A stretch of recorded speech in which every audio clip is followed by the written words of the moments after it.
I think that anyone who's looked at my record of 35 years fighting for women and children and people who feel invisible and left out in this country knows my record. I fought for expanded education and health care in Arkansas. I helped to bring health care to 6 million children while in the White House. And now in the Senate, I've been standing up against the Republicans and everything from preventing them from privatizing Social Security to standing up against President Bush's veto of children's health. You know, I have a long record of standing up and fighting. And I take on the special interests. I've been taking them on for many years. And I think all you have to do is go back and read the media to know that. But on specific issues, I've come out with very specific plans. With respect to Social Security, I do have a plan.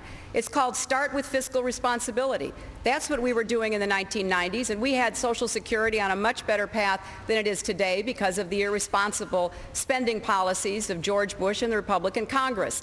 If there are some of the long-term challenges that we need to address, let's do it in the context of having fiscal responsibility, and then let's put together a bipartisan commission and look at how we're going to deal with these long-term challenges. But I am not going to balance Social Security on the backs of seniors and hardworking middle-class Americans. Let's start taking the tax cuts away from the wealthy. Let's take away the no-bid contracts from Halliburton before we start imposing $1 trillion tax increase on the elderly and on middle-class workers. I don't think that's necessary, so I have a very specific plan. My friends may not agree with it, but I've been saying it and talking about it for many months. We're going to get to Social Security in a little bit, but I want to stay on Iran, Senator Clinton. As you know, you voted for the Kyle Lieberman amendment, the only member of the stage here who did that. Senator Jim Webb of Virginia said it is for all practical purposes mandating the military option, that it is a clearly worded sense of Congress that could be interpreted as a declaration of war.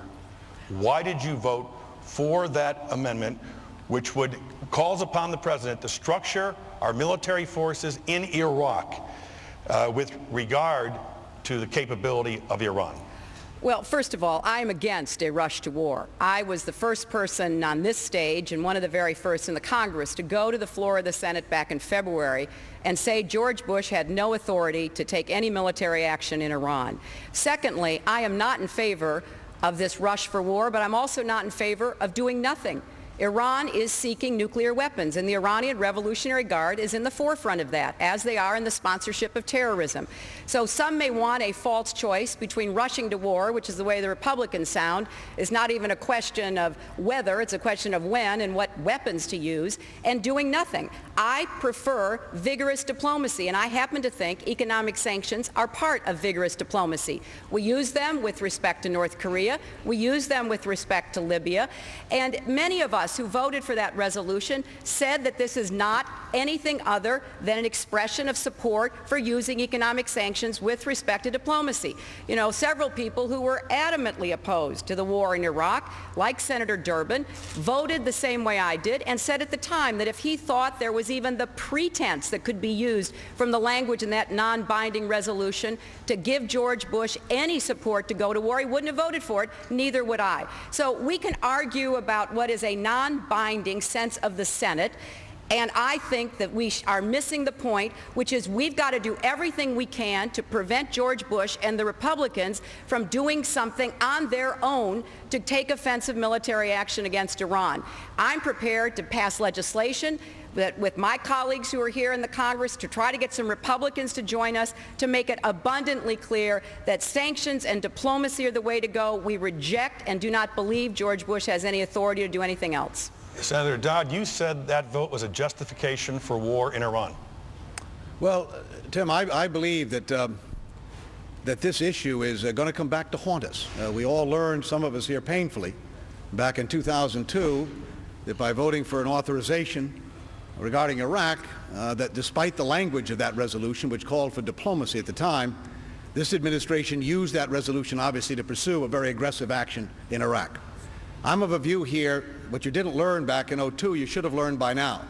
And you don't have to just listen to this resolution. There's been a series of drumbeats by this administration, by Dick Cheney, by the President, by others, clearly pointing in a direction that would call for military action in Iran. It is a dangerous move in my view, and therefore I thought it was incumbent upon us. it was interesting that people like Dick Lugar, the former Republican chairman of the Foreign Relations Committee, Chuck Hagel of Nebraska, Republicans who also had serious reservations and voted against that resolution the other day on September 26. I'm very concerned that we're going to see those 76 votes come back, being waved in front of us here as a justification when the Bush administration decides to take military action in Iran. So it was a moment, it's a critical moment, when I think leadership is called for here. If you're going to seek the leadership of our country, this is the most serious time in a generation.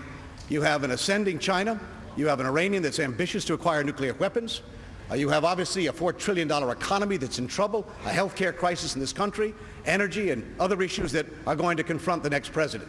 Good judgment and leadership at critical moments must be a part of this debate and discussion. That was a critical moment, and the wrong decision was made, in my view. Senator Biden, do you agree with Senator Webb as de facto a declaration of war? Well, I think it can be used as a declaration of war. Look, we have a problem in the Senate, and I'm not just directing this at Hillary.